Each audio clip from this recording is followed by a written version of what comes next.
শ্ৰী ঝৰ্ণা দৰ হাজৰা মোৰ ঘৰ লাউখোৱা উন্নয়ন খণ্ডৰ অন্তৰ্গত মহাবৰ্লী গাঁৱত আৰু আমাৰ পঞ্চায়ত হৈছে টুবুগীজানি গাঁও পঞ্চায়ত মই তৰা মহিলা আত্মসহায়ক গোটৰ সভানেত্ৰী আৰু আমাৰ ভিঅ'ৰ নাম হৈছে নৱপ্ৰভাত আৰু আমাৰ CLFৰ নাম হৈছে নামেৰি মডেল CLF মোৰ নিজ গাঁও মহাবৰ্লীতে মোৰ এখন ব্যৱসায়িক প্ৰতিষ্ঠান আছে মোৰ প্ৰতিষ্ঠানটোৰ নাম হৈছে পায়েল বেকাৰী 2017 চনতে মই এইখন প্ৰতিষ্ঠান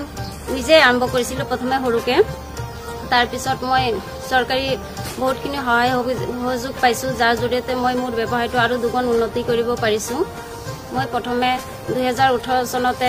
আমাৰ যিটো আত্মসহায়ক গোটৰ জমা পুঁজি থাকে তাৰ পৰা মই 28,500 টকা এটা লৈ মোৰ ব্যৱসায়তে খটুৱাইছিলোঁ তাৰ পিছত বেংকৰ যিটো আত্মসহায়ক গোটৰ বেংকৰ তৰফৰ পৰা যিটো লোন দিয়ে তাৰ পৰা মই 30,000 টকা লোন এটা পাইছিলোঁ 2021 চনত 40,000 টকাৰ PMFMIৰ যিটো ৱৰ্কিং হেৰি থাকে সেইটোও পাইছোঁ সেইটো মই মোৰ ব্যৱসায়তে খটুৱাইছোঁ তাৰপিছত মই মোৰ ব্যৱসায়টো আৰু যথেষ্ট উন্নত কৰিব পাৰিছোঁ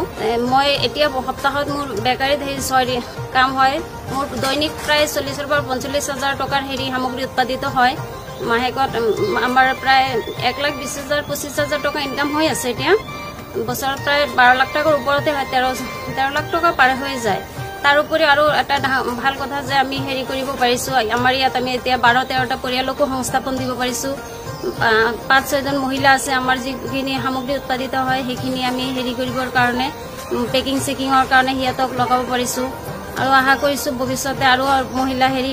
সংস্থাপন দিব পাৰিম তাকো আশা কৰি আছোঁ আৰু আমাৰ উন্নতিটো আৰু বাঢ়িব আৰু আমাৰ আয় যথেষ্ট বৃদ্ধি হ'ব বুলি আশা কৰি আছোঁ আমি যিখিনি চৰকাৰী সুবিধা পাইছোঁ তাৰ বাবে আমি অসম চৰকাৰ আৰু আমাৰ ভাৰত চৰকাৰ ধন্যবাদ দিব বিচাৰিছোঁ